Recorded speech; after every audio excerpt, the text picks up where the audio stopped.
opinion on YouTube. Well, I see Paul Venice gets a lot of he gets a lot of stick. I don't understand why. Because as far as I can see on this circuit of YouTube, as far as content creating, I mean, he's leagues above a lot of other people. I mean, he's putting footage of him training, footage of him fighting, BKBFC. People seem to want to knock people too quickly for their successes. And, you know, people like Dr. Apple, you know, take the piss out of him. I know that's what he does, you know, it's part of his character, it's part of his, you know, he's a bit of a comedian. But even if he is going on about his mental health, you know, I see that as a good thing, because somebody that's mentally ill can still get off their arse and go out, train X amount of times a week, manage a family life and fight on big fight cards. You know, it inspires people with mental health that there's hope out there for them. They can go out and they can achieve things. So, if anything, I see that as you know, a good thing. You know, some people, you know, I've been in and out of psychiatric hospitals, and people need hope. You know, people need to be encouraged that, you know, you might have an illness. It's like, for example, if I lost my arm, and my arm was amputated, I just have to accept I've lost it and do things around it.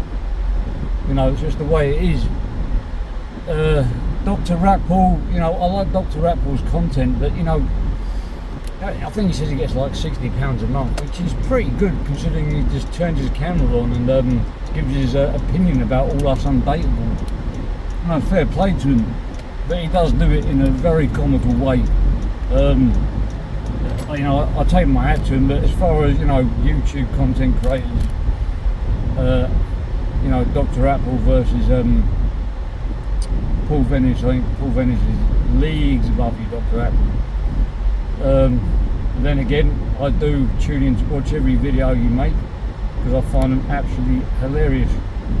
You know, different style, but, you know, you do seem to have a thing about people that don't show their faces. Now, one thing I've noticed about people that do show their faces, not all of them, but some of them, just like not everybody that doesn't show their face is a troll, is that they seem to carry this celebrity sort of status around them. They want to be like, I mean, I've heard you, Dr. Apple, say, you know, that you're a celebrity and, you know, you should be on the 3D fight card or something like that. I know you're joking and taking the piss, but, you know, there's a lot of people that say, show us your face, show us your face. It's like, well, no, because I don't want to be a celebrity, I don't want to be well known. Karma Corner. Now, compare Karma Corner to as YouTube creators, YouTube content creators, and Dr. Apple. I'm glad to give it to Karma Corner as well, because at least, you know, okay, it doesn't show his face, but he goes out there and he'll do things like walk the dogs, you know, put you know, some graphics up at the beginning and his CTO, and he does research as well. He reads and then puts it into quite good videos. Now, don't forget, listen, people say to me like, why don't you show your face? Believe me, I am heavily restricting the content I can put out there by not showing my face. It'll be a lot less stressful if I just showed my face, because I just turn the camera on to worry about things around me, background noise. You know, if I wanted to show my life inside out, you know, there's so many things I could show. I'm actually holding back on the content I create because I don't show my face. But for me, like, you know, in my time I've hung around, you know, people, you know, real celebrities, you know, and it really put me off, you know, that celebrity lifestyle, because everywhere they go, every breath they take, every move they make, the people are watching them. It's like you couldn't walk down the road without somebody, more than a few people shouting out some comments, some positive, some taking the piss, everywhere. And it was a fucking, you know, I fucking hate to be like that. You know, when I used to fight in my early days, you know, my name used to be pinned up all over the place. I fought on television once. I used to love getting my name round. I used to, you know, I didn't want to just have a name for boxing. I wanted to earn it. Like, you know, have a name, not just a name out there. You know, you've actually, like John Haggerty,